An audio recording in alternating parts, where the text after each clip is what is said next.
नमस्कार दर्शकों, मैं खुलासा न्यूज पोर्टल से कुशाल। हम हर बार लगातार हर एक नए विषय पे बात कर रहे हैं। आज हम बात करने जा रहे हैं, एक नॉलेज सीरीज स्टार्ट कर रहे हैं जिसमें कानून के कुछ नियम हैं, कुछ धाराएं हैं, उनसे लेकर हम लगातार चर्चा करेंगे। आज हम बात करेंगे धारा 498 पे। आज हमारे साथ इसी चर्चा में बात करने के लिए वरिष्ठ वकील हैं, अधिवक्ता हैं हमारे साथ विवेक जी शर्मा, जो पूर्व बार संघ अध्यक्ष भी रहे हैं। आज हम उनसे बात करेंगे। विवेक जी, पहले तो आपका स्वागत है खुलासा न्यूज पोर्टल में। धन्यवाद। हम एक सीरीज हम लोगों ने स्टार्ट की है। आज हमारे एक जहन में आया, क्योंकि हर लगभग दूसरा तीसरा परिवार कहीं ना कहीं आज इस धारा से पीड़ित होता जा रहा है। तो मेरा एक सवाल है सर आपसे, कि हम आपसे ये जानना चाहते हैं, क्योंकि कुछ लोगों को इस बारे में नॉलेज नहीं होता है, कुछ पढ़े लिखे नहीं होते हैं, तो उन्हें पता ही नहीं होता है कि धारा 498 क्या है। मेरा पहला सवाल है कि धारा 498 क्या है, और इसके साथ ऐसे कौन कौन से मुकदमे जो जुड़े रहते हैं, और जो परिवादी है या जो पीड़ित है, दोनों ही पक्ष कैसे उस चीज का जो अगर नेगेटिव है तो फायदा उठा सकता है, अगर उसके लिए सही है तो वो कैसे जा सकता है। तो ऐसी कौन सी चीजें हैं, उसके बारे में हम जानना चाहेंगे कि धारा 498 क्या है और उससे रिलेटेड लॉ क्या है, और भी उनसे जुड़ी हुई धाराएं क्या हो सकती हैं। वर्तमान समय में जब से सामाजिक परिवेश बदला है, संयुक्त परिवारों की प्रथा टूटी है और एकांकी परिवारों का प्रचलन बढ़ा है, ये धारा 498 ए, 406 और 304 भी आईपीसी आदि के अपराधों का जो घटक है वो बढ़ रहा है। और इसलिए हर शहर में महिला थानों की स्थापना की गई है। 498 ए में प्रमुख रूप से ये है कि अगर कोई स्त्री, विवाहित स्त्री के साथ उसका पति या उसके पति के नातेदार शारीरिक या मानसिक क्रूरल्टी करते हैं, तो वो 498, 406 के अंतर्गत संबंधित पुलिस स्टेशन या जहाँ पर महिला थाना बना हुआ है उस महिला थाने के अंदर जाकर और एफआईआर दर्ज करा सकती है।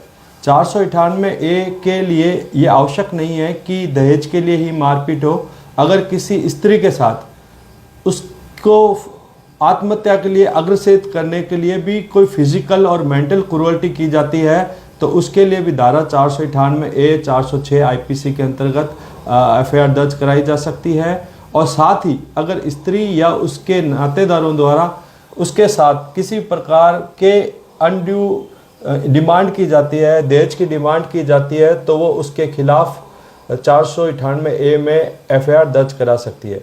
498 के साथ जो प्रमुख रूप से धारा उपयोग में ली जाती है वो है 406 आईपीसी।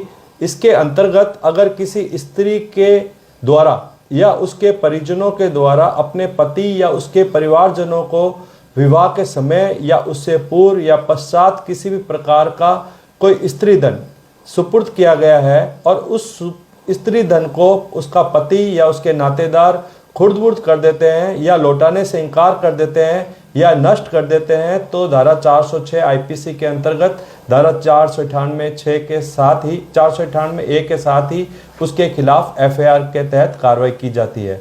इसमें स्त्री धन का भावार्थ है उस स्त्री जिसका विवाह हुआ है उसको विवाह के समय पीहर पक्ष और ससुराल पक्ष उन दोनों ही तरफ से जो उपहार मिले हैं, जो सोना चांदी मिला है, जो किसी भी प्रकार का सामान मिला है, वो उस स्त्री धन की परिभाषा में आता है। सामान्यतः ये माना जाता है कि स्त्री को जो उसके माँ बाप से मिला वो ही स्त्री धन है, परंतु ऐसा नहीं है। जो उसके पति व उसके रिश्तेदारों से भी उसको प्राप्त हुआ है, सोना चांदी या उपहार कोई भी, वो भी धारा 406 के अंतर्गत स्त्री धन की परिभाषा के अंतर्गत आता है। धारा 498 ए में अगर जुर्म साबित पाया जाता है तो उसके लिए उसको 3 साल तक की सजा व जुर्माने की सजा का प्रावधान है। 406 आईपीसी में भी धारा 406 आईपीसी में भी 3 साल तक की सजा का प्रावधान है। और यदि ये पाया जाता है कि उस स्त्री ने अपने पति व उसके रिश्तेदारों के खिलाफ दुर्भावना से ये मामला दर्ज किया गया है, तो उसके खिलाफ धारा 182 आईपीसी व अन्य धाराओं में 216 आईपीसी में उसके खिलाफ भी इस प्रकार से प्रोसिक्यूशन किया जा सकता है। वकील साहब, ये तो आपने धारा 498 का जो है विवरण कुछ दिया, हमें जानकारी दी हमारे दर्शकों को।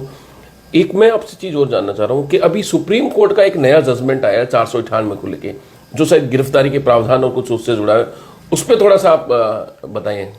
लॉ कमीशन की ये रिपोर्ट आई कि दो धारा 498A और 406 आईपीसी के अंतर्गत एफआईआर दर्ज हो रही थी, उनमें से 95% जो मामले थे वो झूठे पाए जा रहे थे। साथ ही उसमें एक टेंडेंसी डेवलप हो गई थी कि स्त्री के सभी परिवारजनों को मुलजिम के रूप में जोड़ दो और उनके ऊपर गलत प्रकार के आरोप लगा दो।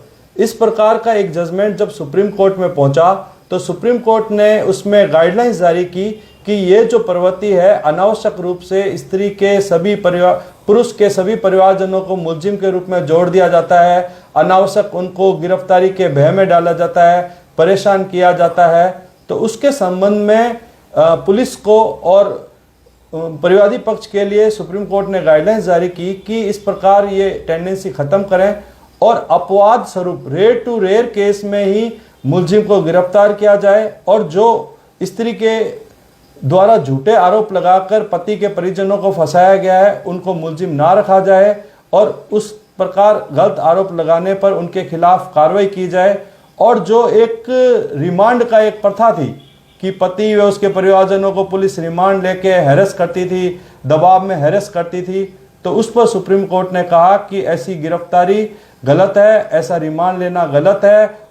पति व उसके रिश्तेदारों को जिनको मुलजिम मान रही है धारा 41 का नोटिस दे, स्त्री धन उनसे सुपुर्द करे और तत्पश्चात जब तक अति आवश्यक ना हो, रेयर टू रेयर केस ना हो, तब तक उनको गिरफ्तार ना करे।